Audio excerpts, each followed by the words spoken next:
This is part 3 in my mold, yeast, and fungus series, Protect Your House. First, I would recommend cleaning your house regularly. Second, I would recommend, if you are sensitive to mold, limit your houseplants. I had a yucca tree in my basement when I first moved into the house I'm living in now, and it ended up being the main source of a mold outbreak in my basement, and it was because of the soil in my yucca tree. As a consequence, I ended up using this spray, which was water, bleach, garlic oil, oregano oil, colloidal silver, and iodine. So that was a spray I used to get rid of this mold bloom that I had to deal with in my basement. I had a mold remediation specialist out, and he evaluated the issue. He said that the type of mold that I had didn't seem to be as dangerous as some of the other types of mold that he works with. And he said basically he and a few of his team would come in with a spray and spray all the stuff down in my basement, add a dehumidifier and an air scrubber to the basement. And that's what his remediation program would be. So I ended up using, again, this spray, which is water, bleach, garlic oil, oregano oil, and colloidal silver and iodine as my mold killing spray. I added a dehumidifier to the basement as well as an air purifier with a HEPA filter. Now, the air purifier and the dehumidifier together were less than $250, and I've only had to replace my HEPA filter once. So it's a good investment if you're trying to keep your mold levels down. Now remember, fungus and mold to some extent are always in our environment. So no matter what we do, we'll always have some amount of mold and fungus in the air. But the point here is to try to lower those levels to a point where they will not be a problem for us.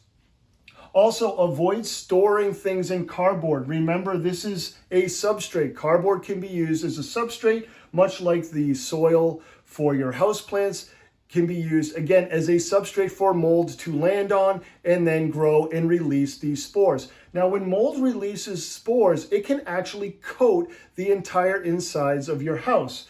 So avoiding things that mold is likely to use to grow off of is a good way at keeping mold and fungus levels down. So again, avoid cardboard if you're storing stuff. I recommend like a plastic tote. Also, add vents on soffits of your house if your house has a lot of insulation in the attic. And again, avoid storing things in cardboard in your attic as well.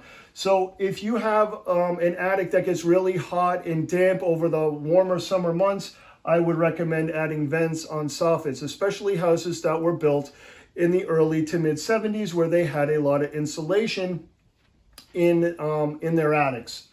Okay, so this is the spray that I use on a more regular basis. That spray over there was really used just to really get at the problem I was dealing at in the basement. Oil of oregano is a very harsh oil, and I would not recommend using it on a day-to-day spray because it can really be aggressive on the material that you spray it on. So this is the spray I use on a more regular basis, and it is considered a tincture because it is made with alcohol. So it's vodka, iodine, dawn, clove oil, thyme oil, cinnamon oil, and colloidal silver. Now, I don't necessarily use all those essential oils in every spray, but these are the essential oils that I'm more likely to use, in part because I have them in my house. I also add garlic oil every once in a while as well. Okay, so that's the spray I use in my house. I also wash my walls with a car sponge. So you see those larger sponges that you use to wash your cars with. I have one of those, and I wash my walls biannually. And I can use a variation of this spray, or I use just warm water and Dawn, and I wipe it down when I'm done washing it. And that's a way to kind of help remove any mold that's just sitting on the walls. I also spray my dish sponge after I'm done using it. So after I'm done using my dish sponge, I wring it out till it's dry as I can get it with my hands, and then I just spray it with this spray above, and it helps keep this sponge from just incubating all these bacteria and mold. So it's probably more as a way to keep bacteria levels down. Nevertheless, I spray my sponge after I'm done using it. hang out winter clothes in the summer. So when the summer hits, our winter clothes go into the closet.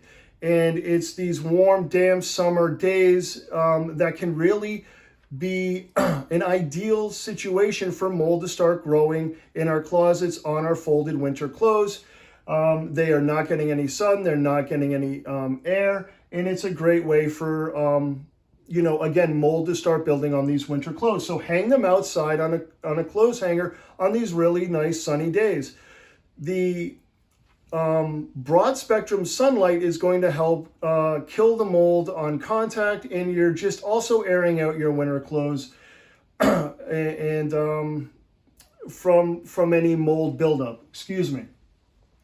All right, so I also add dishes of essential oil in the corners of my house over these warmer summer months. And I originally started doing this to keep ants and other bugs out of my house, which really did seem to work, or it does seem to work. But I also think that adding these small dishes that you would use for tea bags around my house, in the corners of my house, especially in my bathroom.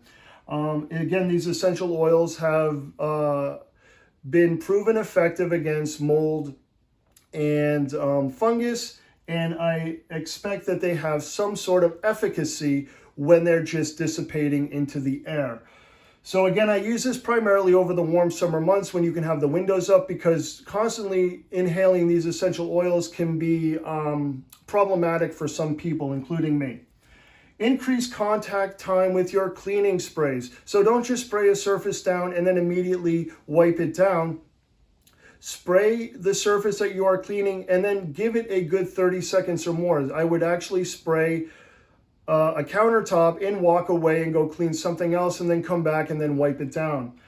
So give the spray some time to do its job, a minimum of 30 seconds. And there are times where I actually clean my countertops in the kitchen and then spray one of my homemade sprays when I'm done.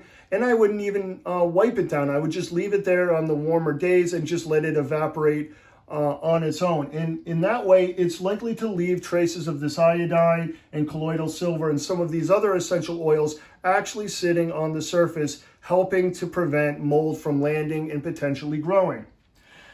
Okay, so finally, use a cleaner that you know is going to work, especially in the bathroom. You want to use cleaners that have a proven efficacy of working. So I do have my sprays on the board, and I believe they work. Nevertheless, especially in the bathroom in some of these more troubled spots, you really want to use a solvent that has a proven efficacy against mold and mildew and fungus. So the rationale here is, if you were to spray these chemicals that may be harmful for you and you get them into your body only has to worry about removing traces of these harmful chemicals. If you are using a spray that is not effective and the mold starts, if you start inhaling the mold into your body, it can actually grow in your body.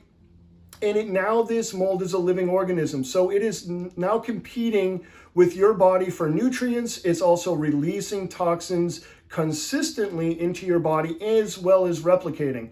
So it's really a cost analysis or a risk analysis. And I recommend that you make sure, at least from time to time, you are really using products that have an efficacy of working.